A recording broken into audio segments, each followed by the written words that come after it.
guys! My name is Jaira Micah Clavo, and our video for today has something to talk about ethics.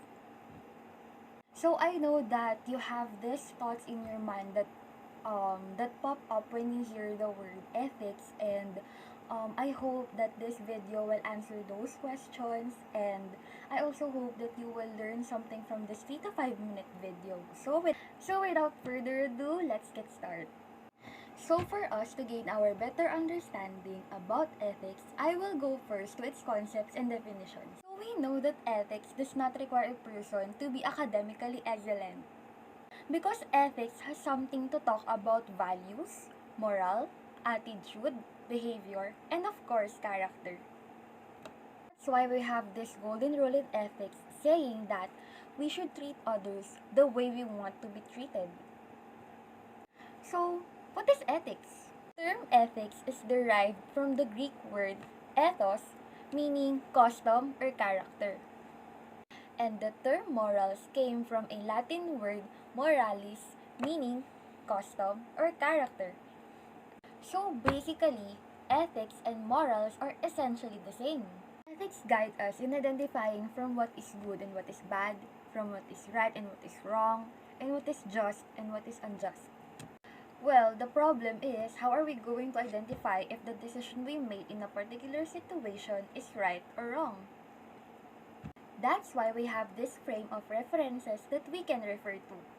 Well, according to the Nobel Prize winner named Albert Einstein, he said that a man's ethical behavior should be based on education, sympathy, and social ties and needs. Neuroscientists also believe that an ethical behavior of an individual should be based on standards and traditions of the community. Now, we are going to talk about norms, values, and laws in relation to ethics. Well, ethics deals with these standards or norms of how people should act. And we know that ethical norms normally evolve over time because it is brought by different influences such as religion, education, laws, philosophical thought, community, family, and the like. So, values in terms of ethics, we can say that values is concerned on how a person should act or behave in a certain situation and is predictated by her personal beliefs, whether ethical or unethical. So, on the other hand, ethics, it is concerned on how people or how an individual will react in ethical manner. Now, we're going to talk about laws in relation to ethics. Here in the Philippines, we have our state laws, and we also know that laws are the citizens' consensus on how these people must react or must behave. On the other hand, we tell ethics, it focuses on how people should behave.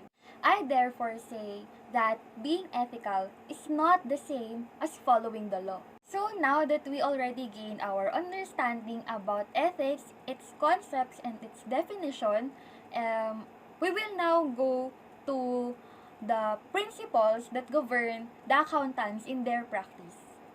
Accountants are governed by Code of Ethics.